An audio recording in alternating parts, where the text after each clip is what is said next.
Before you order a TV from your couch, you did this. Drive to a big box store, stare at 20 screens, and ask a salesperson which one was actually worth it. That weekend ritual had a name for millions of Americans. And for a long time, Circuit City was one of the two stores you seriously considered. Red signs, fluorescent aisles, commissions-driven experts who could talk you through surround sound like it was a religion. Its rival was Best Buy. Same category, same parking lots, same Saturday afternoon energy. For years, they looked like a two-horse race. And then Circuit City vanished. Not slowly faded, but liquidated. Thousands of stores, tens of thousands of jobs, gone in roughly a year. When it died, everyone blamed Amazon and the internet. Sure, but that is not the decision that actually killed them. The weird part is they fired the people who made the store worth visiting, on purpose to save money. This is how Circuit City cut its own expert sales force, handed Best by the high ground, and became a business school case study in self-inflicted wounds. I've got the graphs and the memo that treated experience like a line item you could delete. It starts in Richmond, Virginia, in 1949, when a guy named Samuel Wurtzel opened a TV shop called Ward's. Television was still a luxury, but it was about to become the center of the American living room, and Wurtzel bet on the repair and retail around it.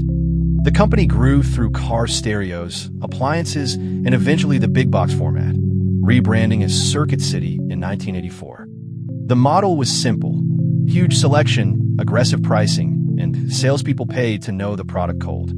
Circuit City leaned into commission sales. The more you knew and sold, the more you earned. That attracted serious product people. Need a camcorder, a PC, a subwoofer? There was someone in a red shirt who would walk you through it without reading the box. By 2000, Circuit City operated more than 600 stores, a national footprint built one superstore at a time. Revenue crossed $10 billion. On paper, Circuit City had won the electronics retail wars of the 90s.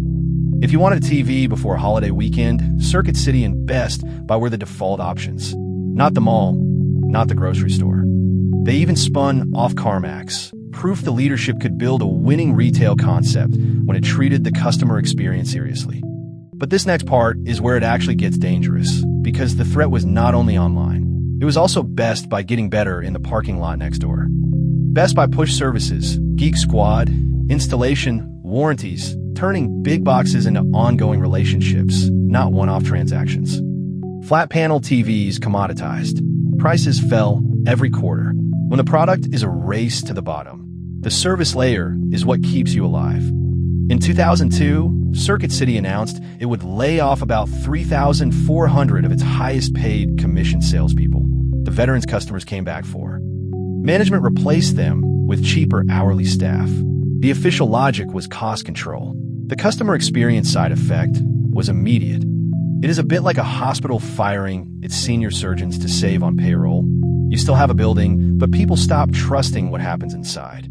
Many of those fired experts walked across the street to Best Buy, which did not need a strategy memo to understand what had just been donated to them. Then the internet stopped being a hobby for tech people and became how normal humans bought electronics.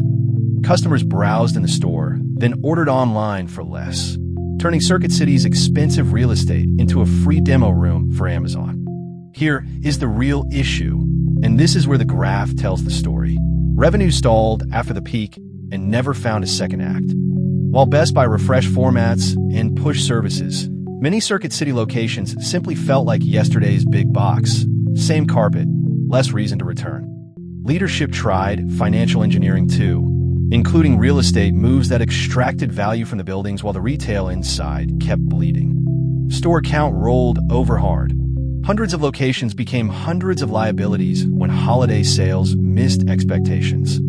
In November 2008, Circuit City filed for Chapter 11 bankruptcy, weeks before the critical holiday season, which is basically retail's Super Bowl. By early 2009, the company was liquidated. Not restructured, liquidated. The brand that taught America big box electronics simply stopped existing.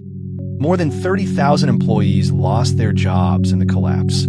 A reminder that strategy slides eventually meet real people at a register. So no, Circuit City did not die only because the internet existed.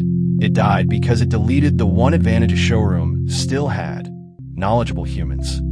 Business schools still teach the layoffs as a case study, coincidence or causality, because the timing is almost too on the nose to ignore. The lesson is uncomfortable. When your product becomes a commodity, your people are the product, and you cannot cost-cut your way back to trust. So let me ask you, did you ever shop at Circuit City? And do you remember when the red shirts stopped knowing the answers? And which retailer today is making the same mistake, treating expert staff as an expense instead of the reason customers still walk in? Tell me in the comments. And if you want more stories like this, you know what to do.